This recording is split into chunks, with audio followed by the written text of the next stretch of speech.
Bonjour, je te souhaite vraiment une excellente semaine bénie. Sois encouragé par cette parole-là que je te partage. Dieu connaît la fin d'une chose avant son commencement. Et ce que sa bouche a dit, sa main l'accomplit. Il n'en demeure pas moins que tu es acteur, tu es actrice de ton histoire. Donc la pensée d'aujourd'hui, tu es acteur de ton histoire. Tu connais l'histoire du peuple d'Israël. Il était esclave en Égypte. Cela a duré des années. Et dans sa souffrance, ce peuple s'est souvenu qu'il a un Dieu. Il s'est mis à crier, à appeler le secours de l'Éternel. Dieu a vu, Dieu a entendu, Dieu a connu ses douleurs.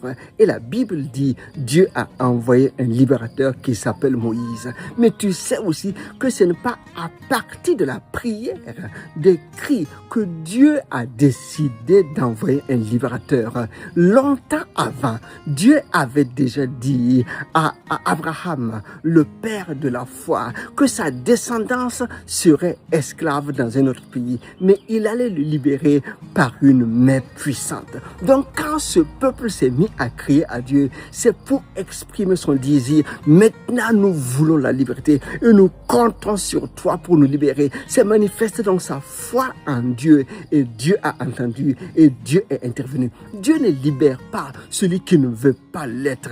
Si tu n'appelles pas au secours, si tu ne manifestes pas un désir de changer de situation, de changer de statut, Dieu ne peut pas venir te libérer là. Il faut que tu veuilles que les choses changent. La preuve, c'est que quelque temps plus tard, alors que Dieu a conduit ce peuple dans le désert avec une main puissante, une présence de Dieu extraordinaire, des miracles de prodiges, ce peuple arrive au bord de la terre promise. Il est conduit par Moïse et ce peuple doit entrer dans le pays et posséder son héritage. Moïse envoie les espions, tu connais, mais quand les espions sont revenus et ils font leur rapport, le peuple est dans la peur, il est dans l'angoisse et il rentre en rébellion contre Dieu. Il décide, non, nous ne pouvons pas avoir la victoire sur nos ennemis alors que celui qui les a délivrés est encore avec eux pour leur donner la victoire. Mais ils ont préféré s'éloigner de la volonté de Dieu. Les voilà donc errants dans le désert pendant 40 ans.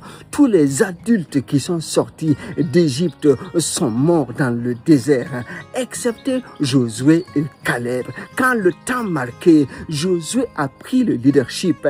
Il a écouté la voix de l'Éternel. Et la nouvelle génération a écouté les instructions données par Dieu. Et les voilà alors en marche pour conquérir enfin le pays promis. Par leur obéissance, le Jourdain s'est ouvert. Par leur obéissance, alors qu'ils ont fait le tour de la ville, je parle de la ville de Jéricho, qui était barricadée par des murs épais, la puissance de Dieu s'est manifestée et les murailles se sont écroulées. Ils ont pris en possession la ville et leur héritage.